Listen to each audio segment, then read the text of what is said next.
61. Here it becomes necessary to call up a memory that must be 100 times more painful to Germans. The Germans have destroyed for Europe the last great harvest of civilization that Europe was ever to reap, the Renaissance. Is it understood at last? Will it ever be understood what the Renaissance was? The transvaluation of Christian values, an attempt with all available means, all instincts, and all the resources of genius to bring about a triumph of the opposite values, the more noble values. This has been the one great war of the past. There has never been a more critical question than that of the Renaissance. It is my question, too. There has never been a form of attack more fundamental, more direct, or more violently delivered by a whole front upon the center of the enemy. To attack at the critical place, at the very seat of Christianity, and there enthrone the more noble values. That is to say, to insinuate them into the instincts, into the most fundamental needs and appetites of those sitting there. I see before me the possibility of a perfectly heavenly enchantment and spectacle. It seems to me to scintillate with all the vibrations of a fine and delicate beauty. And within it, there is naught so divine, so infernally divine, that one might search in vain for thousands of years for another such possibility. I see a spectacle so rich in significance, at the same time so wonderfully full of paradox, that it should arouse all the gods on Olympus to immortal laughter.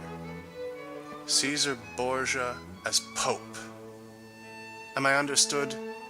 Well then, that would have been the sort of triumph I alone am longing for today.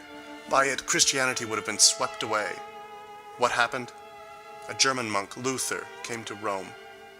This monk, with all the vengeful instincts of an unsuccessful priest in him, raised a rebellion against the Renaissance in Rome, instead of grasping, with profound thanksgiving, the miracle that had taken place, the conquest of Christianity at its capital. Instead of this, his hatred was stimulated by this spectacle. A religious man thinks only of himself.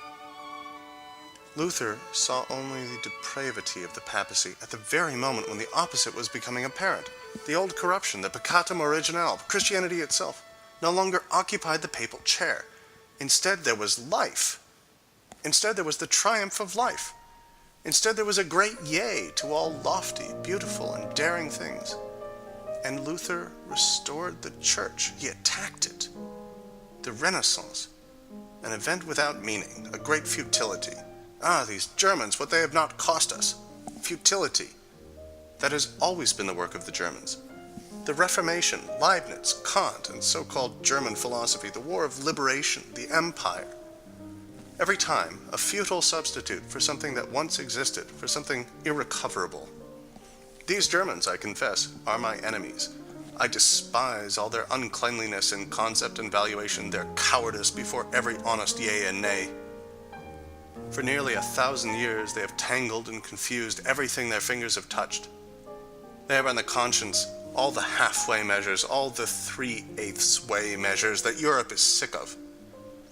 They also have on their conscience the uncleanest variety of Christianity that exists, and the most incurable and indestructible, Protestantism.